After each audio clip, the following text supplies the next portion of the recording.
Born on February 12, 1956, in Cleveland, Ohio, Arsenio Hall's story isn't just about rising to fame, it's about rewriting the rules of entertainment.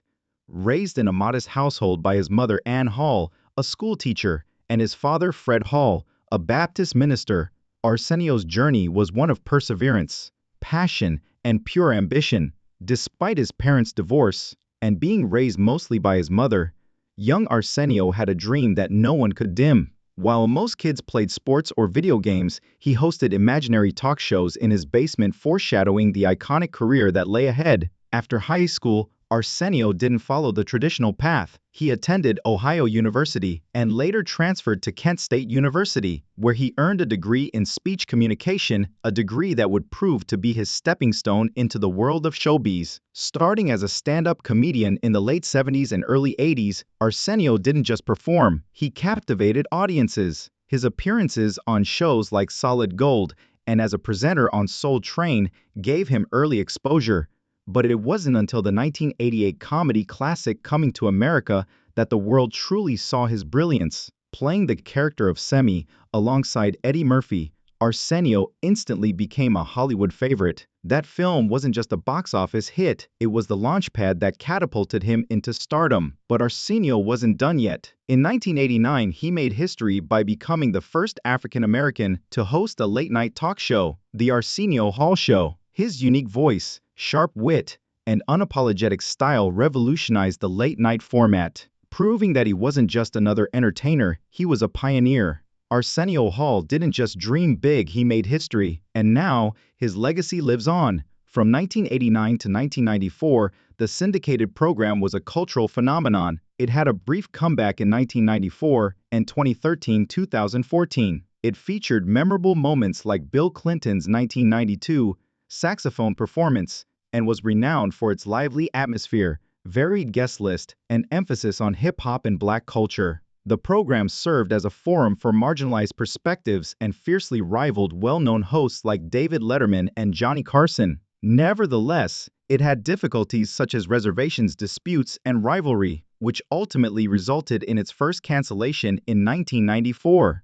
Due to low ratings, the 2013 resurrection didn't last long. Hall hosted programs including Star Search and The World's Funniest Moments and starred in movies like Harlem Nights. He raised money for charity and shown his competitive spirit when he won Celebrity Apprentice in 2012. Hall has dabbled in voice acting and production, appearing in animated shows such as The Proud Family. Hall stepped away from the spotlight to concentrate on parenthood when his chat show ended in 1994, although he later returned with a number of initiatives. His sustained importance is evidenced by his 2013 talk show comeback and appearances on programs including The Mayor and Black Dynamite. The first is Arsenio's difficulties. Hall navigating his legendary career successes and setbacks. A significant cultural event was the 1989 opening of the Arsenio Hall production. Hall, a black comedian who had performed in movies like Coming to America and in stand-up, added a special flair to late-night TV.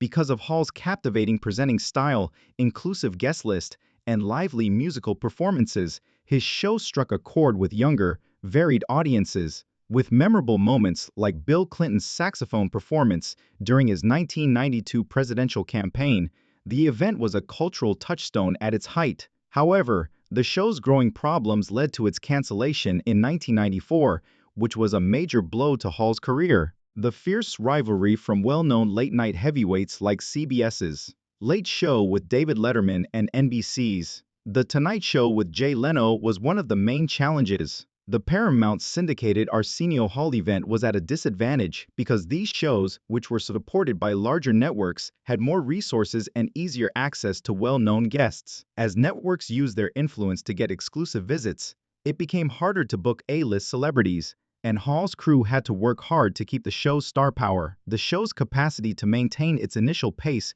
was weakened by this competitive pressure. Furthermore, Hall's daring programming decisions occasionally caused controversy, which made the show's development even more difficult. One such instance was his 1993 interview with Nation of Islam leader Louis Farrakhan, whose divisive opinions caused a great deal of criticism from viewers and media commentators. Although Hall justified the choice as a chance to promote discussion, the interview turned off some viewers and sponsors, which hurt the show's reputation. This incident highlighted the fine line Hall had to walk as a black presenter in a largely white field where his decisions were closely examined from a cultural and political sensitivity standpoint. Tensions with network executives behind the scenes made the show's problems worse. Hall reportedly argued with Paramount, syndication, and partners about creative control and the direction of the show. According to reports at the time, some executives pushed for a more mainstream strategy in order to compete with Letterman and Leno. Hall, however, stayed true to his idea of a program that featured a variety of perspectives and urban culture. A perfect storm was generated by these disputes, as well as dwindling ratings in the face of intense competition. The cancellation of the Arsenio Hall show in May 1994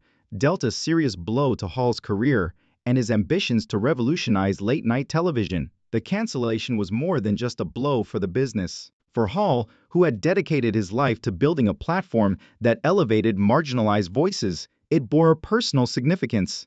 He struggled with the loss of a cultural institution that had struck a chord with millions of people after the show's unexpected termination. In an industry that was hesitant to embrace diversity, the cancellation felt like a step backwards for a performer who had broken barriers as one of the first black late-night presenters. With the 2013 relaunch of the Arsenio Hall show, Hall attempted to recapture his late-night legacy nearly 20 years after the original show's cancellation. Fans and industry insiders were anticipating a spectacular return for a host whose impact was still evident. Thus, the announcement created a great deal of excitement. Hall himself was upbeat, seeing the rebirth as a chance to get back in touch with his fans and modify his style for a younger audience. Another major obstacle in Hall's career was the renewed show's lack of popularity, which led to its cancellation after just one season. Furthermore, the revival found it difficult to regain the original's cultural significance. Although the first Arsenio Hall performance had been a trailblazer, bringing hip-hop and R&B musicians to a wider audience, the 2013 edition had to contend with a competitive market where late-night variety was no longer a fresh concept. It became more difficult for Hall to set his brand apart as shows like Full Frontal with Samantha Bee and The Daily Show with Trevor Noah started to address a variety of viewpoints. Additionally, viewers' expectations had changed as they preferred viral, shareable material to conventional chat show forms. Hall tried to update the program with social media interaction and new guests, but it was unsuccessful in connecting with younger audiences. The revival received mixed reviews from critics and poor ratings. While some commended Hall's timeless charm and dedication to diversity, others thought the program lacked the creative energy of its predecessor. The comeback was abruptly canceled in 2014. Hall's aspirations to revive his reputation for staying up late. The failure served as a sobering reminder of the difficulties of bringing back a cultural phenomenon in a time when media consumption patterns are changing quickly. In addition to being career losses, the 1994 and 2013 cancellations of the Arsenio Hall show put Hall's fortitude to the test. After the original program ended, he had to deal with a business that was frequently harsh on black performers, especially those who questioned the status quo. The failure of the 2013 resurrection, on the other hand, brought to light the challenges of adjusting to a changed media environment while bearing the burden of previous expectations. Hall's attitude to these difficulties, however, demonstrates his unwavering resolve. He kept up his career as an actor, comedian, and producer, appearing on different platforms as a guest and starring in films including The Mayor and Black Dynamite. Hall's adaptability and dedication to his art are demonstrated by his capacity to endure these setbacks. Even though the cancellations were devastating, his career was not defined by them. Rather, they brought attention to the wider difficulties that pioneers in the entertainment industry, especially those from marginalized groups, endure. Hall exhibits bravery that goes beyond the spotlight by being willing to take chances, whether it's by speaking with divisive personalities or trying to make a return in a cutthroat industry. The second is the sacrifices and personal victories of Arsenio Hall, managing fatherhood and family challenges. The difficulties of being raised in a single-parent home after his parents' divorce characterized Arsenio Hall's early years in Cleveland, Ohio. Although there aren't many public sources that provide specifics on this time period, Hall has been open in interviews about how his familial dynamics influenced his early years. Despite the emotional and financial challenges that frequently come with being a single parent, his mother, Ann Hall, reared him mostly by herself, offering a foundation of love and support. Following the divorce, Hall's father, a Baptist minister, was less involved in his life, creating a gap that influenced Hall's views on duty and family. Hall had to deal with the realities of financial difficulties and the lack of a stable father role while growing up in a working-class neighborhood. He developed a sense of independence and resolve as a result of these experiences, which eventually helped him succeed in the entertainment business. But they also brought in emotional complications. In addition to the personal hardships of a broken family, Hall has thought about the difficulties he has faced negotiating his identity as a young black man in a society that frequently marginalized his group. Despite not being fully documented in official documents, the divorce had a lasting impact on Hall, teaching him the value of family ties and perseverance lessons that would eventually shape his own parenting style. Despite these challenges, Hall's mother was crucial in helping him develop his skills. Her support of his early interest in performing and comedy allowed him to focus his energies on artistic endeavors. This assistance was essential in assisting Hall in overcoming the constraints of his situation, whether it was through celebrity impersonation or improving his stand-up techniques. However, the lack of a two-parent household continued to be a subdued source of hardship. The fact that this time period is not well documented emphasizes how private Hall's personal troubles were. However, his introspection indicates that his childhood served as a testing ground for the perseverance that characterized his professional life. At the height of his popularity in 1999, after appearing in movies like Coming to America and having a successful talk show of his own, Arsenio Hall made a life-changing decision that would change the course of his career. In order to concentrate on parenting his newborn son, Arsenio Hall Jr., he decided to leave the limelight. One of the biggest sacrifices in Hall's life, this decision reflects his dedication to family over career aspirations and was motivated by a desire to offer the steady, present dad he felt he lacked during his own upbringing. For Hall, the late 1990s were a time of transition. He continued to work in television and movies after the Arsenio Hall Show was canceled in 1994, making cameos and appearing in films such as Martial Law. But the arrival of his son was a watershed. Hall has been candid about his resolve to be a father who is involved and active, a choice that was shaped by his own upbringing without a steady father figure. He has said in interviews that becoming a father was a calling that demanded all of his focus, even if it meant taking a break from the fast-paced world of Hollywood. There were expenses associated with this time of withdrawal from public life. Hall gave up possibilities to stay visible in a field that depends on continuous publicity by putting fatherhood first. Late-night television was changing in the late 1990s and early 2000s as new hosts and formats appeared. Due to Hall's departure from this competitive environment, contemporaries who were still in the spotlight were given preference. His capacity to build on his prior achievements was curtailed by his decision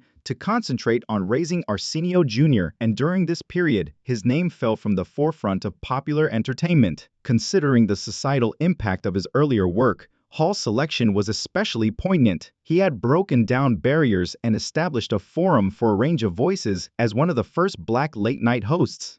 By leaving, he ran the risk of losing his clout in a field already struggling with representation. Hall, however, persisted, putting his son's welfare ahead of the temptation of celebrity. He has characterized this time as one of deliberate concentration, replete with intimate encounters with Arsenio Jr. This dedication to parenthood is a very personal reaction to the difficulties of his own childhood, from imparting life lessons to providing a secure and caring atmosphere for his development. Hall tried to provide the support system and presence he thought he had been missing. It is important to consider Hall's choice to put parenting first in the larger framework of his identity and profession. Hall had to overcome institutional obstacles and special expectations to succeed as a black entertainer in a largely white field. His decision to leave Hollywood was a daring act of agency in a field that frequently requires unrelenting effort, not just a personal sacrifice. Hall defied the notion that success necessitates continuous visibility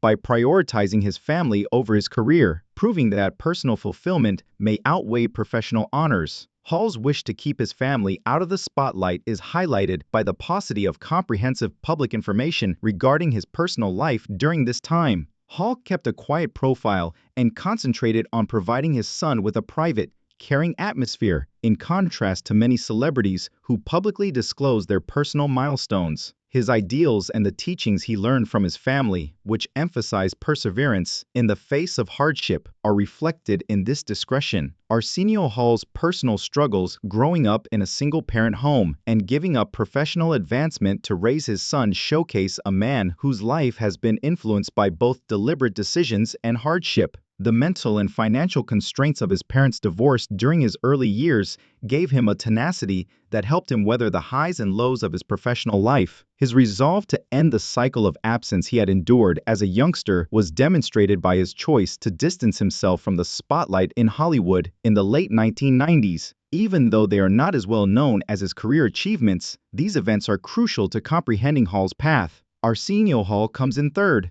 managing professional pressure and public scrutiny as a late-night trailblazer. The consistency of late-night television, which was dominated by personalities like Jay Leno, David Letterman, and Johnny Carson, was upended when the Arsenio Hall Show debuted in 1989. Being a black presenter, Hall bore the responsibility of being a trailblazer, charged with promoting and elevating marginalized perspectives in addition to achieving financial success. Being a first, this position put a lot of pressure on me to excel in a field that frequently opposed diversity. Hall was expected to both challenge stereotypes and appeal to mainstream viewers, so every choice he made, from hiring guests to deciding on the show's cultural tone, was carefully considered through the prism of his identity. Late at night, black entertainers in the late 1980s and early 1990s were frequently held to greater standards than their white contemporaries, reflecting larger cultural issues.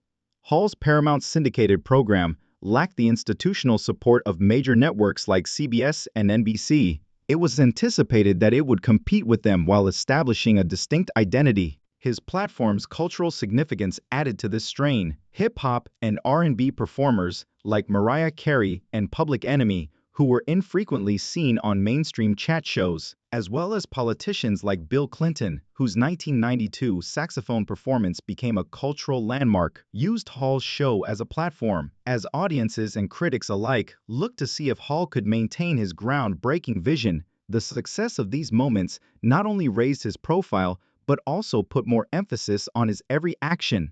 Being first also means negotiating a field with few success models or models. Due to competition from well-established shows, Paul had to carve out his own route while dealing with structural obstacles like restricted access to well-known guests. A continual balancing act was required to reflect black achievement while appealing to a wide audience. Stereotypes regarding the viability of different voices in mainstream media could be reinforced by failure or even perceived blunders, because Hall was not only developing a show, but also questioning the established quo in the industry. This burden brought another level of stress to his career. Hall's confrontational interviewing style, which distinguished him from his predecessors' more refined differential techniques, was a key component of his identity as a host. Because of his experience as a comedian and his dedication to authenticity, Hall's interviews were marked by a blend of humor, candor, and a readiness to discuss contentious subjects. Although this strategy garnered him recognition for being novel and relatable, it also attracted a lot of criticism, which added to the public scrutiny he was subjected to. Some saw Hall's approach as a positive, since it made it possible for him to establish a personal connection with audiences and guests. Hall's ability to tackle delicate subjects with sensitivity and intelligence was evident in his interviews with cultural icons like Magic Johnson, who talked about his HIV diagnosis in 1991. These chats struck a chord with viewers. Critics countered that his method might be unduly biased, especially when speaking with well-known people. Some believed that Hall avoided pressuring visitors too much, possibly in order to keep access to superstars in a market where bookings are competitive. Compared to hosts like Letterman, whose acerbic wit frequently characterized his interviews, this impression was especially noticeable. On the other hand, Hall came under fire for being overly provocative in his desire to interact with divisive figures. His 1993 interview with Nation of Islam leader Louis Farrakhan provoked a great deal of criticism because of Farrakhan's divisive views on religion and race. Hall defended the ruling,